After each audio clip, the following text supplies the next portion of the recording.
Hola, soy Javier. Esto es Blasonio en capas. Vamos a desvelar otra capa Beatle, esta vez más personal.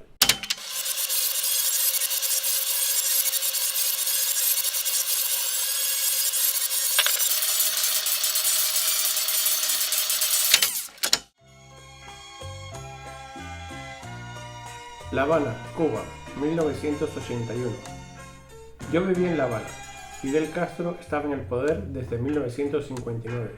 Ronald Reagan era el presidente de los Estados Unidos. Acababan de ocurrir los eventos de la Embajada del Perú y el éxodo del Mariel.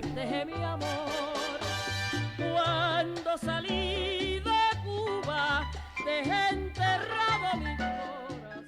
En esta época, todo lo que venía de Estados Unidos o Inglaterra era perseguido. Estaba prohibido oír música en inglés, llevar el pelo largo. Esas actitudes se consideraban diversionismo ideológico. No estaban acorde con la línea del partido y del Estado cubano. Muchos de esos pepillos vagos, hijos de burgueses, andan por ahí con unos pantaloncitos demasiado estrechos, algunos de ellos con una guitarrita en actitudes elvis-preslianas y que han llevado su libertinaje extremo de querer ir a algunos sitios de concurrencia pública a organizar sus shows. Oír ese tipo de música te hacía sospechoso ante el sistema. Ellos querían que solo oyeras música cubana, y si es posible, canciones políticas. Por eso era imposible encontrar discos extranjeros en las tiendas de Cuba. La música extranjera que entraba lo hacía vía marineros mercantes o de algún funcionario que saliera al exterior y los trajera. Pero en esa época yo no sabía nada de eso. Un día, a mis 7 años, viajaba con mis padres y mi hermana en un viejo Chevrolet del año 55 por la calle Monte, en La Habana. Mis padres hablaban de un disco que les habían prestado. Mi tío lo había traído de un viaje a Japón. Miraban la carátula con curiosidad e intriga. Y yo estaba en mis cosas de niño, y de pronto oigo una pregunta que me impactó. ¿Y a cuál es al que han matado? Estaban mirando esa portada con 4 rostros y no sabían identificar a cuál era. Por supuesto, estaban hablando de John Lennon. Ese disco llegó a mi casa prestado, y recuerdo que tenía la misma portada que el álbum Beatles 6, pero el contenido era un recopilatorio de canciones hasta el año 1966, y curiosamente le habían añadido Let It Be. He intentado rastrearlo por internet durante meses sin éxito. Solo he averiguado que podría ser de origen filipino, hecho especialmente para ventas en aeropuertos de Asia. Como curiosidad les cuento que gracias a mi tío llegaron otros discos a casa, Engelbert Humperdinck, Tom Jones, Elvis Presley de la etapa de Las Vegas y de Julio Iglesias. Teníamos toda la colección de Julio Iglesias. Me sé todas las canciones. Si quieren puedo abrir un canal secundario sobre Julio Iglesias. Cada cual tiene su secreto. Pero regresemos a ese disco. Al llegar a casa lo pusimos en el tocadiscos de mi madre, que era un Voice of Music de cuando ella era adolescente. Era una verdadera maravilla mecánica. Cambiaba los discos automáticamente, podías apilar uno encima de otro, pero bueno, desgraciadamente tenía un altavoz muy pequeñito, pero aún así llenaba toda la casa con su música. La primera canción de los Beatles que escuché en toda mi vida fue I Want to Hold Your Hand, que era la número 1 de la cara A. Supongo que me ocurrió lo mismo que a muchos norteamericanos. A partir de ahí quedé atrapado para siempre. Pero conseguir más canciones en La Habana en esa época era muy difícil, y durante muchos años ese fue mi único disco, y no era mío. Además teníamos un radiocassette Sanyo mono de los años 70, que en La Habana de esa época era un lujo. Era estrictamente monaural, con lo cual todas las voces y los instrumentos se mezclaban. Apenas se distinguían matices, pero era lo que teníamos y éramos felices. Y en la escuela, de pequeñito, cuando las maestras nos sacaban para cantar ahí delante de todos, me ponían a mí en primera fila, me ponía a cantar y las únicas canciones que me sabía eran en inglés. Como cantaba tan mal y además cantaba en inglés que no era inglés, las maestras se reían y no le daban más importancia. Años después, en la secundaria y en el instituto, empecé a conocer a otros con las mismas inquietudes. Para no dejar a nadie fuera, no menciono nombres de amigos que aún recuerdo. Algunos viven y otros están muertos, pero a todos los quise. Nos intercambiábamos cassettes, pero los medios eran precarios. Casi todos eran copias de copias de copias de copias, y la calidad era horrible. Lo pasábamos bien, pero el problema estaba a veces en la dirección o algunos profesores, que nos veían con esos pelos largos o ese tipo de música y no les gustaba. Algunos pasaban, algunos no le daban importancia, pero otros sí se ponían pesados.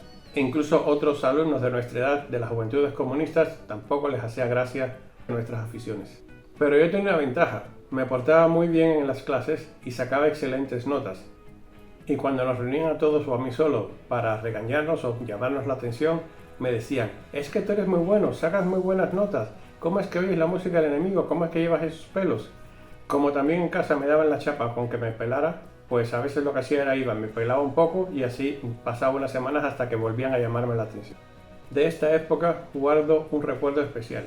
Una vez fui con mi padre a la Biblioteca Nacional para buscar artículos que hablaran sobre los Beatles y ahí me choqué un poco con la burocracia, porque cuando íbamos a las funcionarias a pedir algunas revistas teníamos los catálogos, las fichas, ¿se acuerdan? Que se iban buscando en las fichas y salía revista tal, artículo tal, y la presentábamos para que nos lo prestaran. A veces eran revistas con contenido político y no nos las querían prestar, nos decían que no, que teníamos que tener una autorización especial. O también era la revista Interview, que ya sabéis, tenía aquellas chicas en las páginas centrales y no nos las podían prestar. ¿Saben cómo se relajó esa prohibición? Pues para mí fue el éxito de Boney M y ABBA. Boney M, los censores se quedaron sin argumentos, eran jamaicanos, negros, nada que ver con los imperialistas norteamericanos ni el imperialismo yanqui. Y ABBA, unos suecos ahí arriba, ¿quién importa unos suecos? Y además cantando algunas canciones en español. Esa misma lógica permitió que la música de la Motown entrara con fuerza y así entró Michael Jackson, Lionel Richard, etcétera, etcétera. En 1986, y tras mucho insistirle a mi padre, compró una radiocasete estéreo Hitachi. Aquello era la modernidad, ya podía oír los efectos, ya podía oír las voces, ya podía oír instrumentos separados. Y ese mismo año cayó en mis manos una copia de vídeo que evidentemente copié del documental The Complete Beatles, que allá se conoció sencillamente como La historia de los Beatles. Lo reproduje tantas veces que casi quemo la cinta. Gracias a ese documental, evidentemente conocí la historia del grupo, pude conocer la discografía e inclusive oía fragmentos de canciones que acompañaban al documental que yo no conocía y tenía que buscarlas. Ese documental, que es el antecesor del actual Anthology, fue tan importante que incluso la televisión cubana llegó a emitirlo años después. Fue traducido por Alfonso Gutiérrez Claramunt, del cual hablaremos más adelante. En aquella época decoraba la puerta de mi habitación con todo tipo de fotos o artículos que llegaban en mis manos. Los recortaba, pero no rompía nada que no fuera mío y lo colocaba en la puerta. Mi colección se inició cuando mi padre trajo de la Unión Soviética 2 discos sencillos de Lennon y de McCartney, de la discográfica Melodilla. También trajo un LP del grupo Star on 45, aquellos imitadores holandeses de los Beatles y de otros grupos.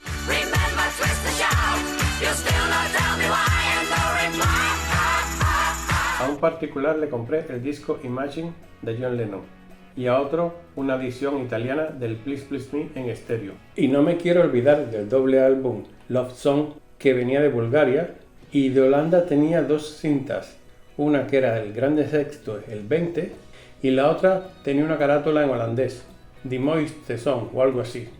Y algo increíble, un día caminando por La Habana encontré este disco sencillo de Paul McCartney, totalmente pirata, no tiene ningún sello de ninguna compañía. 666 y una canción que reto a quien la conozca, Ode to Koala Bear. Esta canción hasta hace poco no estaba publicada en ningún CD oficial de Paul McCartney. Fue algo increíble encontrar ese disco en una tienda de La Habana. Fue el único que me traje. Todo lo demás lo dejé atrás, porque claro, era material muy difícil de conseguir allá y preferí que alguien lo disfrutara. En febrero de 1998 llegó la hora de marcharme de Cuba. Alfonso Gutiérrez Claramunt, un amigo mío del que ya les hablé, era director de un programa de televisión. E hizo algo especial. Emitió por la televisión una canción de Paul McCartney el día que me marchaba, como homenaje a mí. No venía a cuento en el programa, pero como él era el que mandaba, lo emitió sin más. Hace poco estuve con él en Zaragoza. Ahora podremos verlo con su propia voz narrando este pequeño acto de rebeldía. Hola, soy Javier. Esto es Glazonion Capas. Estamos aquí en Zaragoza con un invitado, el señor Alfonso Gutiérrez Claramunt, director de la televisión cubana. Hola, Alfonso. Buenas. Eso de señor y todos nombres y apellidos. Te he invitado al canal para que nos expliques alguna experiencia en Cuba sobre el tema Beatles. Bueno, yo creo que la mejor anécdota es el día que tú partiste de Cuba hacia casa España. Nosotros siempre nos sentábamos allí en las afueras de la casa de la casa de él a conversar y que teníamos una gran ansiedad por ver a los Beatles interpretar Carried Away, esa canción. Que no existe el vídeo. Que no existe. Sí. Bueno, y que no lo veíamos y pasaba el tiempo y no podíamos verlo. Y da la casualidad que el día anterior a tu partida, yo tuve un video con Paul McCartney cantando eso. Y te dije, mañana antes de irte, porque se iba como a la 1 y el programa terminaba a esa hora, te dije, pon el programa, míralo, si puedes, que te vamos a despedir. Y la canción de despedida, además de haberlo dicho al aire, fue esa, Carried Away, cantado por Paul McCartney. Que hay que decir que eso era un riesgo en esa época en la Sí, televisión no, cubana. fue un riesgo, en cualquier época. Estaba allí, difícil, pero bueno, lo hicimos, lo logramos y no pasó nada, así que maravilloso. Mejor, porque yo me fui y no me enteré de lo que podía haber pasado. No pasó nada.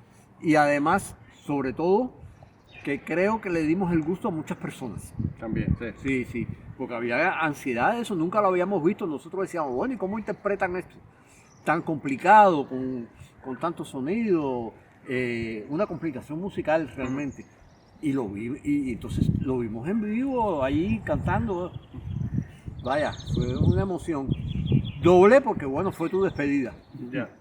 Quería comentar también que él fue el traductor de la película documental de 1983 sobre la historia de los Beatles, Sí. que se emitió también en la televisión cubana, Sí.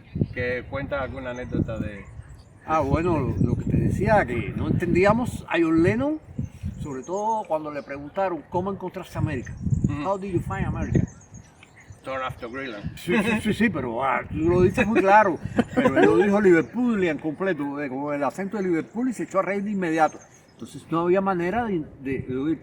Las películas de antes, el indio tiraba una flecha, tú oías la flecha, ¡spa! Y después que tú oías, ¡ay! Pero ahora tú todo lo oyes pegado. Y ahí en vivo, grabándolo a él, pues me imagino que les habrá salido muy mal el audio. Entonces era muy difícil. Hasta que no sé cómo, lo adiviné. Y el día que llegué allí con aquello, me decían, se te quemó el cerebro, porque no había quien lo entendiera. A Lennon. Y además que siempre tenía ese sentido del humor tan particular, ¿quién iba a pensar que iba a salir con una ironía? Sí, porque le preguntan... Pero Groenlandia fue lo que me dio el pie. Sí, le preguntan que cómo encontró el estado anímico de Estados Unidos, que le dicen América, y él responde con una referencia geográfica. Sí. A girar Groenlandia, ahí está Sí, América. después de Groenlandia, ahí la tenemos. ¿Cómo la encontraste? Bueno, pues ahí. Ahí. Ese es el humor ácido de Lennon. Claro, ahí fue muy gracioso, ¿no? Ahí quedó más abierto, más... Y fue interesante. Lo que pasa es que nos costó un trabajo entender eso. Porque, ¿no? Además, la boca estaba de lado en el documental y como él se ríe y gira, pues no podíamos verle el movimiento de los labios, qué decía. Hasta que por fin lo adivinamos. Y por lo menos pudo salir así. Y menos mal, porque yo te dije la broma que yo le hacía al crítico de cine que iba a poner yo le decía, oye, yo tengo muy mal dormir, resérvame la litera de la prisión, la parte de abajo, porque de arriba me voy a caer. Pues muy Pero bien. no pasó nada. Mejor. Y los televidentes cubanos disfrutaron de la película. Sí, cómo no. Hicimos a la vez esa y había un documental sobre Elvis, pero el de Elvis no, porque a mí me reservaron el de los Beatles. Sí, muy bien, pues ¿alguna otra cosa que quiera? No, agradecer la posibilidad. Eres el primer invitado, que lo sepas. Bueno, Y espero que no honor sea el doble, único. honor doble. Muy bien, pues nada, pues de aquí desde Zaragoza, buenas tardes Y que también amamos los Beatles desde aquí. Sí, por supuesto. Seguro que me dejo muchas cosas por explicar, pero mi historia con los Beatles no acabó aquí. Fue solo un punto y seguido. En otro capítulo les contaré las historias vividas en Barcelona. Muchas gracias por haber llegado hasta aquí. Espero que no se hayan tomado este vídeo como un viejo cebolleta contando sus batallitas. No olviden darle a me gusta y suscribiros si no lo estáis. Nos vemos en el próximo vídeo para desvelar otra capa Beatle.